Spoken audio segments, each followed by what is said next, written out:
গুৱাহাটী কোকৰাঝাৰ ধুবুৰীৰ লগতে বৰপেটা তৃতীয় পৰ্যায়ৰ ভোটগ্ৰহণ পুৱাৰে পৰা দেশৰ ভিন্ন প্ৰান্তত পৰিলক্ষিত হৈছে ভোটাৰ ৰাইজৰ দীঘলীয়া শাৰী প্ৰতিকূল বতৰক নেওচি স্বতঃস্ফূৰ্তভাৱে ওলাই আহিল ৰাইজ ৩ নং বৰপেটা লোকসভা সমষ্টিৰ অন্তৰ্গত নলবাৰী বিধানসভা সমষ্টিৰ ধমধমা বালিতাৰা ৰঙাফালি নাহেৰবৰীৰ বিভিন্ন অঞ্চলৰ কেইবাটাও ভোট কেন্দ্ৰতো বৰ্তমান শান্তিপূৰ্ণ পৰিৱেশেৰে ভোটদান প্ৰক্ৰিয়া চলি আছে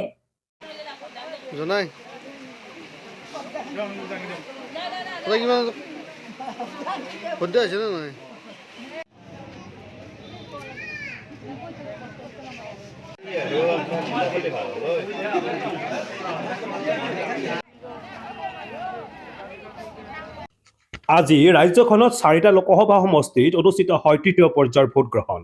প্ৰথম আৰু দ্বিতীয় পৰ্যায়ৰ নিৰ্বাচনৰ দৰে তৃতীয় পৰ্যায়তো শাৰীৰিক বাধা নেওচি ভোট দিবলৈ ওলাই আহিল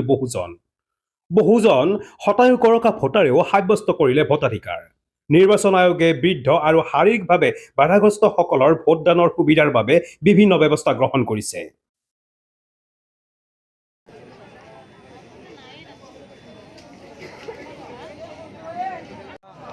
ভোটৰ বেয়া হোৱাৰ লগে লগে অলপ হেৰেঙা আছিল ভোট দিয়া মানুহৰ সংখ্যা এতিয়া ক্ৰমান্বয়ে যেতিয়া বতৰ অলপ ভাললৈ আহিছে এতিয়া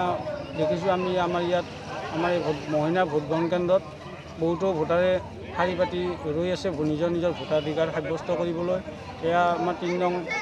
বৰপেটা লোকসভা সমষ্টিৰ এই লোকসভা সমষ্টিৰ এই ভোটদান কেন্দ্ৰত ভোট দিবলৈ সকলো ৰাইজে স্বতঃস্ফূৰ্তভাৱে এতিয়া ওলাই আহিছে আৰু লাহে লাহে দেখা পোৱা গৈছে যিমানে বতৰ ফৰকাল হ'ব ধৰিছে সিমানে মানুহৰ আমাৰ ভোটাৰৰ সংখ্যা বাঢ়িব ধৰিছে ভোটকেন্দ্ৰত এতিয়ালৈকে কোনো ধৰণৰ মানে একো বিশৃংখলতা দেখা দিয়া নাই ইয়াত সকলোৱে স্বতঃস্ফূৰ্তভাৱে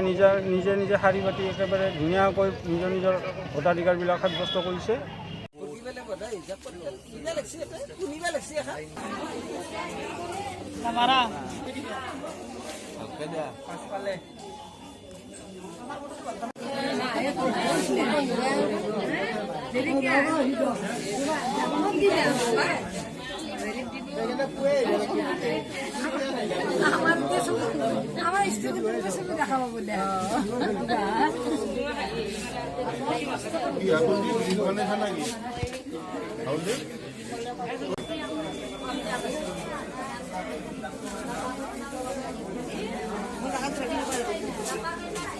মনোজ ডেকা ৰিপৰ্ট ইত্যাদি A to Z